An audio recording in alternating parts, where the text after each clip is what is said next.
नमस्कार, दर्श न्यूज में आप सभी दर्शकों का बहुत बहुत स्वागत है। दिन भर की टॉप खबरों के साथ हाजिर हूं मैं दक्षा प्रिया। खबरों की तरफ विस्तार से बढ़ेंगे, लेकिन सबसे पहले एक नजर हेडलाइंस पर।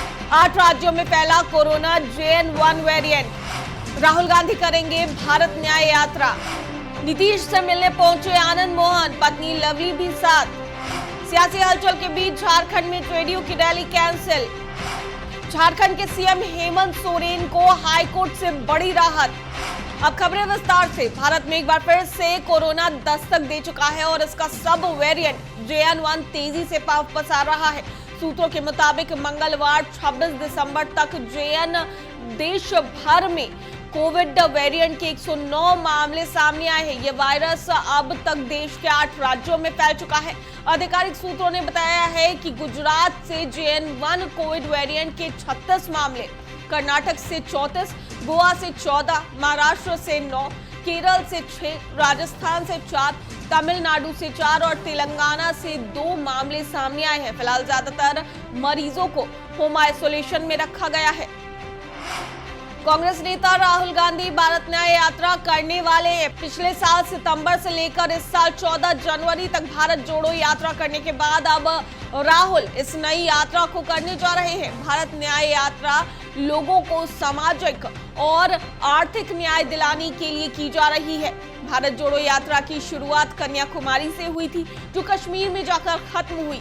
राहुल ने इस यात्रा में दक्षिण से उत्तर का सफर किया था। वहीं भारत न्याय यात्रा की शुरुआत पूर्वोत्तर के राज्य मणिपुर से होगी, जो पश्चिम में महाराष्ट्र की राजधानी मुंबई में जाकर खत्म होगी।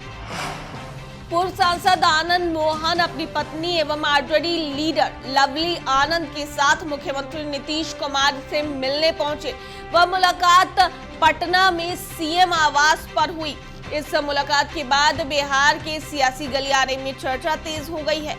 आनंद मोहन की पत्नी के लोकसभा चुनाव लड़ने की अटकलें भी लगाई जा रही हैं।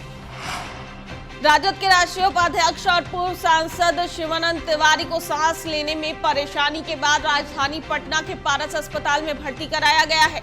शिवानंद तिवारी के फेफड़े में इंफेक्शन की शिकायत हुई है। फिलहाल उन्हें आईसीयू में रखा गया है। उनके बेटे व आरजेडी विधायक राहुल तिवारी ने इसकी पुष्टि की है। उन्होंने बताया कि उनके पिता शिवानंद तिवारी को फेफड़े में इंफेक्शन की शिकायत है, जिसके बाद उन्हें पटना के पारस अस्पताल में भर्ती कराया गया है।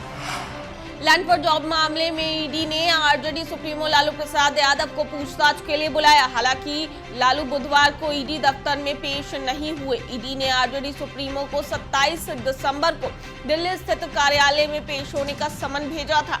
इससे पहले उनके बेटे एवं बिहार के डिप्टी सीएम तेजस्वी यादव को भी ईडी ने समन भेजकर 21 दिसंबर को पेश होने का आदेश दिया था, मगर वे ईडी दफ्तर में पेशी के लिए नहीं गए थे। नीतीश सरकार में मंत्री अशोक चौधरी ने जेडीयू में किसी भी तरह के विवाद से इनकार किया है। उन्होंने जेडीयू अध्यक्ष ललन सिंह के इस्तीफे की अटकलों को भी खारिज किया है। एक चैनल से बातचीत में अशोक चौधरी ने कहा कि मुख्यमंत्री नीतीश कुमार और ललन सिंह के बीच किसी तरह की भी कोई खटास नहीं है। सिपाही भर्ती परीक्षा में प्रश्न पत्र लीक होने के बाद विवादों में घिरे एसके सिंघल को केंद्रीय चयन पर्षद के अध्यक्ष पद से हटा दिया गया है। एसके सिंघल रिटायर्ड डीजीपी हैं और शोभा ओटकर होमगार्ड की डीजी है। शोभा ओटकर को केंद्रीय चयन पर्षद के अध्यक्ष का अतिरिक्त प्रभार सौंपा गया है। केंद्र सरकार ने 27 दिसंबर को केंद्रीय कैबिनेट की बैठक में कई अहम फैसले लिए हैं। केंद्रीय मंत्री अनुराग ठाकुर ने बताया कि बिहार में दीघा से सोनपुर जिले के बीच गंगा नदी पर 6 लेन केबल ब्रिज बनाने का निर्णय लिया गया है। 4.56 किलोमीटर लंबा ये पुल 42 महीने में बनकर तैयार होगा। इसे बनाने में 3064 रुपए खर्च होंगे। बड़ी बात यह है कि पुल के नीचे से बड़े जहाज भी आसानी से गुजर सकेंगे, जिससे देश में अंतर्देशीय जल परिवहन को मदद मिलेगी। अब खबरें झारखंड से। जेडीयू में जारी सियासी उठापटक के बीच पार्टी ने अगले 1 महीने तक आयोजित होने वाली सभी रैली को रद्द कर दिया है। पहले पार्टी की ओर से उचित जगह नहीं मिलने का कारण बताकर बनारस की रैली रद्द की गई। अब 10 जनवरी को झारखंड के रामगढ़ में प्रस्तावित नीतीश कुमार की रैली को भी कैंसिल कर दिया गया है। झारखंड के मुख्यमंत्री हेमंत सोरेन को झारखंड हाईकोर्ट से बड़ी राहत मिली है। चीफ जस्टिस संजय मिश्र ने बुधवार को उनके खिलाफ दायर एक जनहित याचिका को खारिज कर दिया है। चीफ जस्टिस ने कहा कि यह याचिका सुनने के लायक नहीं है। बता दें कि आज झारखंड के चीफ जस्टिस का आखिरी कार्य दिवस है। वो गुरुवार को रिटायर हो रहे हैं। रिटायर होने से पहले उन्होंने इस मामले का निष्पादन किया है। किसी भी जनहित याचिका की सुनवाई चीफ जस्टिस की बेंच में ही होती है। अब खबर खेल जगत की। 2 मैचों की सीरीज का पहला टेस्ट मैच सेंचुरियन के सुपर स्पोर्ट पार्क मैदान पर खेला जा रहा है। मैच के पहले दिन 70 रन बनाकर नॉकआउट लौटे केएल राहुल ने दूसरे दिन शतक ठोका और कई रिकॉर्ड्स अपने नाम कर दिए। केएल राहुल ने साउथ अफ्रीका के खिलाफ 101 रनों की पारी खेली और भारत का स्कोर 245 रनों तक ले गए।